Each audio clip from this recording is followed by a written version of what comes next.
Hello, hello, and welcome to the Rock Metal Podcast. I'm your host, John Harris. Today on the Rock Metal Podcast, we have Stone Mammoth. They have a new album, it's self-titled Stone Mammoth, which was released via Inverse Records on February 12th of this year. Right now, I'm being joined by the important members of the band. So, Timo, Juha, and Teemu to share some more information about what is going on in the release of the record and what the band has got coming up and down the pipeline. So, boys, welcome to the show. Thank you. Thank you. Absolutely great to have you boys on. Now, it looks like this record, because I was doing a bit of research on YouTube to see if you guys had like any lyric videos or music videos to accompany it, and it looks like this record has been in the works for a couple of years now. Yes, it was recorded in 2014, and because of our life situation, it got cancelled for a time, and now is the perfect time to release it, and yeah, it's good. Now, you mentioned some things happening in life. I imagine 20... Family stuff. Such. I have 5 kids, so you can imagine. 5 kids? Yeah. You and your wife got to stop fighting. No. Usually it was sex, drugs, and rock and roll. It's now sex. Yes. Only. And that's why you have 5 kids. Oh, man. Yeah, I've got 2 myself, and we're planning on having a 3rd once the world stops burning. Yeah. You know. Go for it. Exactly. Sweet. Yeah, because, like, for example, I was looking at Mammoth Rising, one of the tracks we were going to chat about today. It looks like there's a live video here from a couple years ago, so that's cool. Yeah. So I guess you guys knew, because you've been working with the material for a while, that it was good material because you've seen the crowd respond to it. Well, yes, it felt that the crowd was they liked it, so we thought that it was time to release it. Yeah, and it was a concept. We had something like 700 people attending to, and the front of the stage was packed, so everybody was listening to us, and so we thought that nobody leaves. This must be good. So why not? That's the true test right there. You start playing a song, and nobody goes to the bar to get a drink. So yeah. That's amazing. Nice. Yes. Beautiful. Well, I mean, it is good stuff, and I guess I shouldn't be too terribly surprised. Take us through this record. So, self-titled record, and there's quite a few Mammoth references, such as the track Mammoth Rising. So what does that mean? Is this the Stone Mammoth? It's rising, and what does that mean? Well, it kind of does. The stories in the song is like the cavemen in the ancient times were hunting mammoths, but the mammoths got pissed off and they attacked the village of them, the hunters, and made havoc to the people, and that's the Mammoth Rising against the hunter. That's like the spirit of the Stone Mammoth, that we are coming now, and we are... Yeah. Yeah. That's the thing. There we go. That's the opening track of the record, so it's the standard for the rest. Yeah. Yeah, it really sets the tone for the record. Now, was this one of the original tracks you guys had written that set the tone for the record? Well, Well, it wasn't the first. no, not the first, but when we write it and played it, it felt like it should be the first song in the album. And it got its place in the first. So, yeah. I'm looking up Mammoth right now. Common in Finland? Like, are there fossils found in Finland for mammoths? No. I think it's more common in Siberia. Oh, Russia. Next door neighbor. They're more common in there, but not in Finland.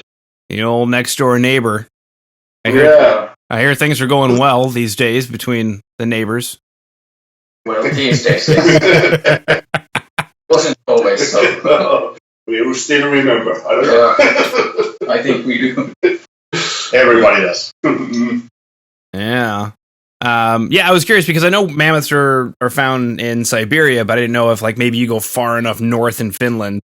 Like, what is northern Finland? Is that considered Siberia? Like not Siberia, but like tundra? It's Lapland, yes. It's the home of Santa Claus.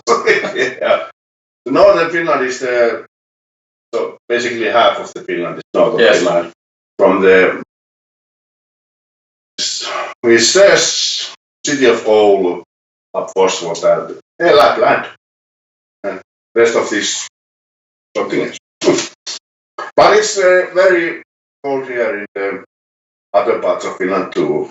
And snow and very wintry like. Mm-hmm. Yeah, I've seen pictures, touristy pictures where you can live in a tent for a week and see the northern lights. Yeah. Yeah, that's a common thing in here for the tourists. We go to the woods and look up. I've considered doing that myself, and then somebody reminded me that it'd be cheaper for me to just go up to northern Canada and do that. Yeah, but I think it's up there. Same thing. Same thing, I think. Yeah. Groovy. Does the mammoth? I noticed, for example, I'm looking at mammoths on Wikipedia, and I'm reminded of the lubia, the baby mammoth that they found mummified. Does the stone mammoth have a name? No. No names. It's a band, you know. Okay, and then we've got planet mammoth. So they rose, they locked and loaded. They made love with the greatest lover, and then they took over the planet, so they had Planet Mammoth. Is there an arc? Is there a story to this album? No, there's not a story in the album. There are separate stories, and they relate to separate things. But Planet Mammoth it's a fictional place where the mammoths rule the planet, and that song really tells about the story about the baby mammoth and the mother mammoth, and the baby mammoth goes into the icy waters and drowns. And it's a little bit of sad story about losing a baby mammoth. Oh. There is a baby mammoth. Okay, nobody likes sad stories. Well, then again, you guys are from Finland, so is there... We love sad stories. Oh, man. Only one we got. The land of the weeping lakes or something. There's some of the things I've heard. Crazy. Sweet. And then Runaway was one of the other tracks that you guys wanted to chat about. And there's a lot of stellar tracks on the album. A full 9-track album. You guys could have written one more song. It would have been 10-track. Yeah. But no, not 9. Considering it was only one day recording, so one song more, it's getting really tight. Yeah. Very true. Now, speaking of recording, when did you guys get this album recorded? Was it during 2020 where all the big messy stuff was happening? No, this was recorded early in 2014. And we just had the material laying around, and the 5 gigs happened. And the time went on, and then we started to think, hey, we got this material. We are not released it yet, so now is the time. Okay. It's the right time. Exactly. And funny thing is, you told me all of this, and I'm now going, whoa, that's what they were telling. Yeah. You know, it's okay. We could have like a therapy session we could have a therapy session with my wife. She'll be like, you guys get it. You tell him stuff and he doesn't listen to you.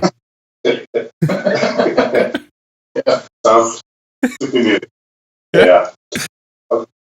Beautiful. Okay. So the material's recorded in 2014. Did you guys already have it mixed and mastered as well? Or was that waited on It was 2014. Yeah, at the same year. Same year. They were ready to release, but okay. just, yeah, mm-hmm. things happen. Yeah. Yeah, the first day was to set up the mics and check the sounds and all the stuff. And the other day, Saturday, was the recording day. And there's we all played live together. There is no click track, so it's pure natural. And only the singing is recorded afterwards. Yeah. We were in the studio, we were playing in a circular round, drums, bass, and guitars. We were facing each other, and we just jammed the songs. Mm. It was like, I think it was 8 hours that we got the 9 tracks recorded. And that was that. It's like it's like a live gig. Yeah. And so what you heard in the record, you will hear it on the live gig because it's the same way played. So there's nothing, no double jars or nothing. It's live record. It goes to show how well you guys do the material that you were able to do that so fast. We are so damn good.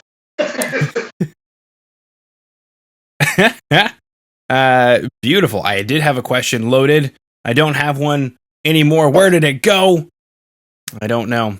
How did Inverse Records get involved? We know the guy. He asked us, and we say yes. It's basically that simple. It's a good pal of ours, and yeah. You know Johnny from way back. Yeah. He's a friend of ours, so yeah. Same city and yeah. It was kind of easy to say, okay, let's do it. Yeah. Was he chasing after you guys for the last 6-7 years? Well, I remember in 2015 he asked that will we release the album sometime. So maybe let's see. But now is not the time because he didn't have the time. But now he came after us. He said, "You have such a great album recorded. Would you like to release it?" And then they came. Damn, we haven't released it yet. Let's release it, and that's fine. Time was right. Yes. It's right. Yeah. Okay. We are getting great around. Yeah. It's getting great. Yeah. Okay. Now, speaking of having time, are you guys now working on another record, or what should we have coming from Stone Mammoth here in the next little bit? Well, we'll see. Nothing. We can't say nothing yet, but a week. I don't know. Okay. Perhaps. Beautiful. Okay. Curious, actually. Your guys' live rig, I'm guessing, is what is on the record. What went into that guitar sound and drum sound? What went into creating the sound? Did you guys do any tweaks, or was it pretty much exactly as you do it live? Exactly the same, because we always thought that the sound that comes from your hands and guitar and amplifiers or drums, the basic sound, the start of it all, it has to be good. Yeah. So you don't have to tweak it. You just mic it and it's good. So we really like to have our, our basic sound as good as possible and loud. Because loud is good. Mm-hmm. Yes. Loud is good. If it sounds good in our ears when we play, it has to be good. Mm-hmm. That is when you hear it on the live setting. It has to be good. Yeah. Is it not? It's just, if it's not right, then it's not right, and we think a little bit, but that's done in the years of rehearsing. So yeah, we have the sound quite like that. When you guys rehearse, do you rehearse to a click track or no? Never. No. We have a click track here. Our drummer. It's our metronome. Okay. Metronome of many scenes. We started by listening AC/DC, so there's our click track. Yeah, Bill Rudd is the Same thing as AC/DC, and it will all be good. That's okay. The other thing I see here in my notes is that a large reference for this album was Black Sabbath's self-titled album, Black Sabbath. So I guess maybe take us through that. Why that album? Yeah, it was not a conscious. It was a choice we didn't make. It just happened. We liked it the way the album is done, and we felt that goddamn we can do it too. It was like a test for us that we can do the same but better. So we try it, and because nobody does that anymore. Everybody spends hours and hours into the rehearse own computers and plays 5-second parts, and drummer is like a click track, like tick tick tick tick tick tick tick. That, I think that kills the music. Yeah, that's destroying the natural music, the playing. So it feels, of course, there's some the timing isn't right on every places, but when you listen to the tracks or records, so you can hear the minor going up or down, but then also you can feel that this is all natural. That's the music. Yeah. Well, the key thing is if you guys are playing together, because if you're off time of a click, that's one thing, but if you're off time from each other, then it starts to sound not so musical, right? So that's the thing about Sabbath or Zeppelin or any of those guys. The Beatles, they were tight together. They didn't have a click track, but they were tight together. Yeah. But at least we have similar thing in our band. We have to listen to each other and react to each other and play what everybody else plays. Play with them. That's the beauty of music, and it evolves and becomes something tight and heavy. Beautiful. Okay. Well, boys, is there anything that I did not ask that you guys wanted to chat about? Nothing comes to my mind.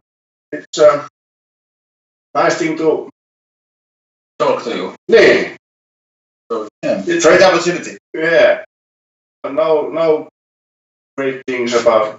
We'll see what happens, and I hope that this COVID thing goes away so we can go touring and have a nice summer of festivals.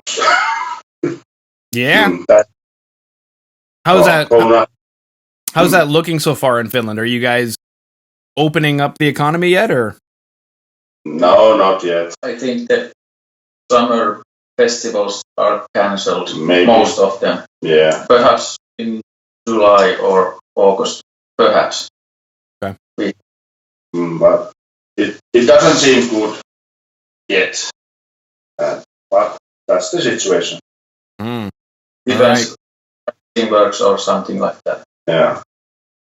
If it works. Yeah. Yeah. Oh, I know. Here we have that UK strain that's starting to go through the populace very quickly. So it's the same here. Yeah. Those damned English. I don't know. We have maybe other parts of Finland, maybe, but I don't know. It's English of it all. No, not so much over here. Only a few cases, I think. Yeah. Okay. Well, boys, that's all my questions. So unless there's anything that you wanted to throw out there, I just wanted to thank you for coming on to the Rock Metal Podcast today and sharing your sweet, tasty, delicious, natural music with us. Yeah, thanks.